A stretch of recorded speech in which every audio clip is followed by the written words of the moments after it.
জি sir. ও ভাই দাঁড়ান, ভাই দাঁড়ান, আপনি কনে যাচ্ছেন? ফুড ডেলিভারি দিতে যাচ্ছি। না না, লিফট দিয়ে যাওয়া যাবে না, এই সিঁড়ি দিয়ে যান। লিফট দিয়ে যেতে পারবো না কেন? এই লিফট বিল্ডিংয়ের লোকের জন্য, আপনাদের জন্য এই সার্ভিস লিফট, এটা নষ্ট হয়ে গেছে, তাই আপনি এই সিঁড়ি দিয়ে যান। ভাই আমি যে খাবারটা নিয়ে যাচ্ছি এটা তো বিল্ডিং এর লোকের জন্যই। আমি কি খাবারটা লিফটে দিয়ে দেবো আর আমি সিঁড়িতে হেঁটে যাবো নাকি? ভাই আপনি আমার সাথে তর্ক করেন না, আমার উপরের যা অর্ডার আসে আমি তাই পালন করি। কে নিষেধ করেছে? আমাদের ম্যানেজার। ম্যানেজার কোথায় থাকে? ওই তারিখে আসসালামু আলাইকুম। জানি না। আপনার সাথে একটু কথা ছিল। আচ্ছা দেখি কি করা যায়।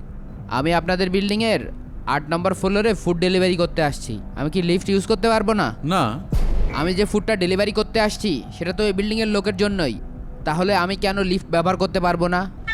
আপনি সহজ কথা বোঝেন না, এটা আমাদের সোসাইটির রুলস। এটা কেমন রুলস? আমি সেই মিরপুর 11 থেকে মিনিমাম 6 কিলো সাইকেল চালিয়ে আপনার বাসা পর্যন্ত আসছি, আর এখন আপনি আমাকে লিফটে উঠতে দিবেন না? আরে মিয়া, বোঝো না কেন? এই বিল্ডিং এ সবচেয়ে বড় বড় বিজনেসম্যানরা থাকে। আমাদেরও একটা রুলস আছে। এই যে ডেলিভারি কোম্পানিটা, আমি হচ্ছে এই ডেলিভারি কোম্পানির ওনার। আমার রাইডাররা আপনাদের বাসার নিচে এসে দাঁড়ায় থাকে, আপনার এই বিল্ডিং এর লোকেরা তাদেরকে অপমান অপদস্থ করে লিফট ব্যবহার করতে দেয় না।